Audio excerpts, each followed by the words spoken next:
Ukraine से जंग के बीच पुतिन के प्लान का बड़ा खुलासा आज हम आपके सामने कर रहे हैं। सोमवार को बेलारूस जा रहे हैं राष्ट्रपति पुतिन। आखिर मंशा क्या है, बड़ा सवाल। पुतिन के दौरे से पहले एक्शन में नजर आ रहे हैं पुतिन। बेलारूस ने पोलैंड बॉर्डर पर टैंक को तैनात किया है। टैंक ब्रिगेड के साथ साथ बेलारूस की सेना का ही बड़ा एक्शन देखने को मिला है। तो आखिर बेलारूस का जाना, बेलारूस का ये दौरा क्या बता रहा है? पुतिन पहुंचने वाले से पहले हमने आपको कल दिखाया था किस तरह से वॉर रूम में गए थे, कमांडर्स के साथ बात की थी और लगातार पुतिन हो या फिर पुतिन के गुरु अलेक्जेंडर दुगिन, वो विनाश की बात कर रहे हैं। सिर्फ युद्ध का, इस युद्ध में रूस की जीत चाहिए, इसके अलावा कुछ नहीं, नहीं तो महाविनाश होगा, पूरी दुनिया के लिए विनाशक साबित होगा। और अब बेलारूस जाने की जो बात है, बेलारूस से लगातार कैसे वहां पर तैनाती बढ़ती नजर आ रही है, टैंक्स की मूवमेंट नजर आ रही है, सब आपको दिखाते हैं। तो पुतिन का जो महाविनाश प्लान है वो क्या, ये आपके सामने बिग वॉल पर आप बेहद गौर से देखिएगा। पुतिन के बेलारूस दौरे से पहले क्या हो रहा है, पोलैंड बॉर्डर तक जो तैनाती है वो कर दी गई, जो बेलारूस और पोलैंड का बॉर्डर है। पोलैंड से 7 मील दूर चक्रव्यूह रच दिया गया। पुतिन का सीक्रेट मिशन क्या है, अब इसको आप यहां पर समझिए, आपको हम बता रहे हैं। अब अगर पोलैंड बॉर्डर तक जो तैनाती की गई, उसका मतलब आप देखिए यहां पर बेलारूसी सेना नीमन नदी के पार आ चुकी है, क्रॉस कर चुकी है। पोलैंड से 7 मील दूर चक्रव्यूह है। कैसे बेलारूस ने टैंक ब्रिगेड को अब उतार दिया है। और पुतिन का सीक्रेट मिशन आप समझिए, यूक्रेन में अब तबाही की तैयारी है। लगातार यह माना जा रहा है कि 1 साल पूरे होने से पहले, यानी 24 फरवरी से पहले कुछ बहुत बड़ा मिशन हो सकता है पुतिन की तरफ से। तो पुतिन के बेलारूस दौरे से पहले यूक्रेन का बहुत बड़ा दावा। और ये देखिए 6 सवाल आपके सामने हम रख रहे हैं। न्यूक्लियर वॉर का काउंटडाउन कैसे अब लगातार आप नजर आ रहा है, टिक टिक हो रहा है क्या यूक्रेन में? रूस कमजोर लगातार हो रहा है, यह एक बहुत बड़ा सवाल है। क्या पुतिन का मनोबल टूट चुका है, इसलिए अब न्यूक्लियर विनाश देखने को मिलेगा? क्या अब परमाणु युद्ध ही विकल्प है?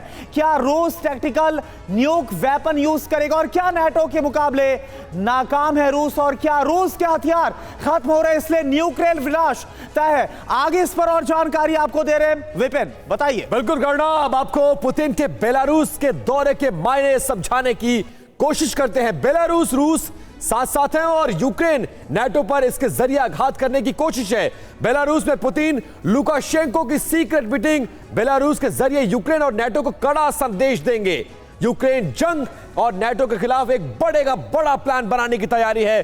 बेलारूस में पहले से ही मिसाइल हथियार भेज चुका है रूस, और बेलारूस में फिलहाल 20,000 रूसी सैनिक पहले से मौजूद हैं, जो कि पुतिन के कहने पर बेलारूस पहुंचे हैं और यूक्रेनी सेना को मुंहतोड़ जवाब देने के लिए तैयार है। पोलैंड की घेराबंदी से नाटो को चेतावनी देने की कोशिश, क्योंकि यूक्रेन को विध्वंसक हथियार दे रहा है नाटो। और हमारे साथ चर्चा के लिए मेहमानों का एक बड़ा पैनल है, उस पैनल से आपका परिचय करा दें। Major general retired SP Sinha sir हैं, जो कि बतौर डिफेंस एक्सपर्ट हमारे साथ इस बहस में शामिल होंगे। Air vice marshal retired OP Tiwari sir हैं, वो भी हमारे साथ चर्चा में जुड़ चुके हैं। और इसके साथ साथ कमांडर राजीव सरदाना सर, वो भी आ चुके हैं। इन मेहमानों से बात करें, लेकिन सबसे पहले आपको लिए चलते हैं मॉस्को, जहां पिछले लगभग 2.5 महीनों से ज्यादा वक्त से हमारे संवाददाता मनीष झा तैनात है, एक एक जानकारी दे रहे हैं और ताबड़तोड़ ब्रेकिंग न्यूज लगातार टीवी 9 भारतवर्ष के दर्शकों तक पहुंचा रहे हैं। मनीष, बेलारूस जा सकते हैं पुतिन, क्या मायने हैं, किस तरह की घेराबंदी यूक्रेन की करने की कोशिश? और कल जो इंटरव्यू आपने किया था उसमें यह संदेश साफ था कि या तो यूक्रेन जीतेंगे या फिर दुनिया तबाह। लेकिन अब यूक्रेन की घेराबंदी करके किस तरह का स्ट्राइक करने की कोशिश, अटैक करने की कोशिश, और यह यूक्रेन के लिए कितनी चौंकाने वाली खबर है? बिल्कुल विपिन, देखिए सबसे बड़ी बात है कि अगर मैं आपको संकेतों के जरिए बताने की कोशिश करूं, तो इस वक्त जो आप कैमरे पर देख रहे हैं कि मेरे चारों तरफ जो बर्फबारी चारों तरफ से हो रही है, और उसकी वजह से यहाँ तक कि समझिए कि ऐसा लग रहा है कि जैसे मैं एक तूफान में गिरा हुआ हूँ।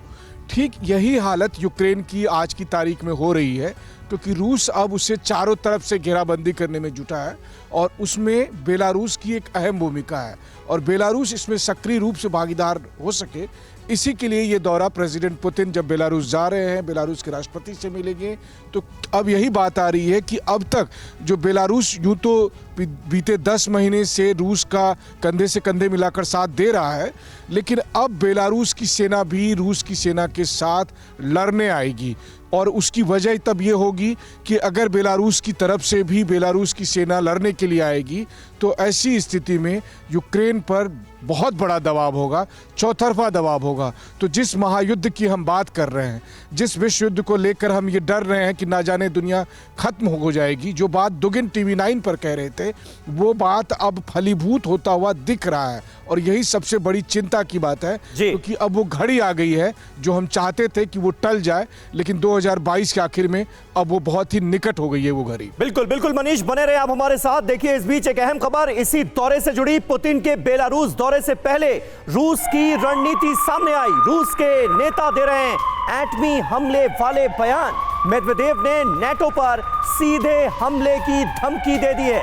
9 दिसंबर को पुतिन भी एटमी अटैक की धमकी दे चुके हैं। ड्यूमा के डेप्यूटी स्पीकर ने भी मिसाइल से तबाही की बात कही थी। तो आखिर दुनिया किस तबाही के मुहाने पर खड़ी है? क्योंकि जो बयानात सामने आ रहे हैं वो तो ये साफ इशारा कर रहे हैं कि ये जंग आने वाले वक्त में और भी ज्यादा विध्वंसक होने वाली है। परमाणु हथियारों के इस्तेमाल की खुलेआम पर न सिर्फ धमकियां दी जा रही हैं, बल्कि इसके लिए जोरदार तैयारी भी की जा रही है। और पुतिन के बेलारूस दौरे को भी इसी तैयारी से जोड़कर देखा जा रहा है। पुतिन के बेलारूस जाने से पहले रूस से बारूदी बयान सामने आ रहे हैं। जी हां, 9 दिसंबर को खुद पुतिन ने एटमी अटैक की धमकी दी थी, आपको याद होगा। आइए देखते हैं कब कब एटमी हमले को लेकर बयान दिए गए और उनके मायने क्या हैं। 9 दिसंबर का वो बयान याद कीजिए, व्लादिमीर पुतिन का। एटमी अटैक करने वाले का नामो निशान मिटा देंगे, यह कहा गया। 17 दिसंबर को पियोत्र टॉल्स्टॉय, डेप्यूटी स्पीकर हैं ड्यूमा के, रूस की मिसाइलों से यूरोप और यूक्रेन पूरी तरह से तबाह हो जाएगा, यह सीधे चेतावनी दी गई तमाम नेटो कंट्रीज को, यूरोप को। तो एक के बाद एक लगातार बारूदी बयानों के आने का सिलसिला रूस की धरती से जारी है। और अब लुकाशेंको से मुलाकात, पुतिन का बेलारूस जाना, यह दौरा भी इसी सिलसिले को आगे बढ़ाता हुआ नजर आ रहा है। 6 सवाल हैं। न्यूक्लियर वॉर का काउंटडाउन एक तरह से शुरू हो चुका है। यह हम क्यों कह रहे हैं, इसकी पड़ताल जब हमने की तो कई बातें सामने आई। क्या यूक्रेन में रूस कमजोर हो रहा है, यह वजह? क्या पुतिन का मनोबल टूट चुका है, यह बड़ी वजह? क्या परमाणु युद्ध ही विकल्प बचा है, इसलिए इसका जिक्र बार बार हो रहा है? क्या रूस टैक्टिकल न्यूक वेपन यूज करेगा, यह बहुत बड़ा सवाल है। क्या नेटो से मुकाबले में नाकाम साबित हुआ रूस? क्या रूस के हथियार खत्म हो रहे हैं? इन 6 सवालों पर आज पूरी दुनिया को गौर करना बहुत जरूरी है। हमारे साथ तमाम खास मेहमानों का एक बड़ा पैनल मौजूद है। सबसे पहले मेजर जनरल एसपी सिन्हा साहब, मैं आपके पास आऊंगा।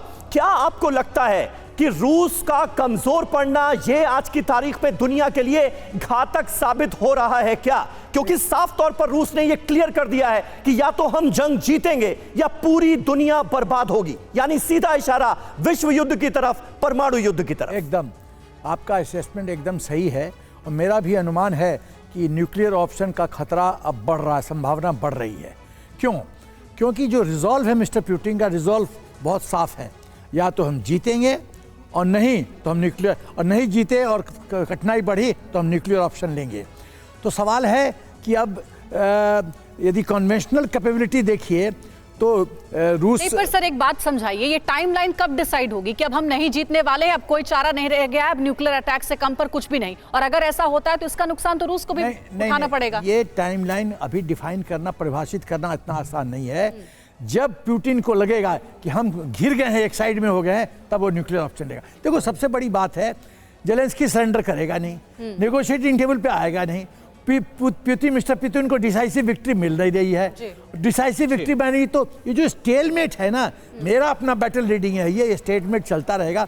लेकिन एक इस स्टेलमेट में एक और जो चीज़ गति दे रही है, वो गति ये है कि दोनों का कन्वेंशनल वॉरफेयर का जो कैपेबिलिटी है, चाहे एम्यूनिशन होल्डिंग कीजिए या मिसाइल से होल्डिंग कैपेसिटी देखिए, होता क्या है। मुझे 1.5 मिनट दिया, बहुत इंपॉर्टेंट बिंदु बोलने जा रहा था, टोकिएगा नहीं।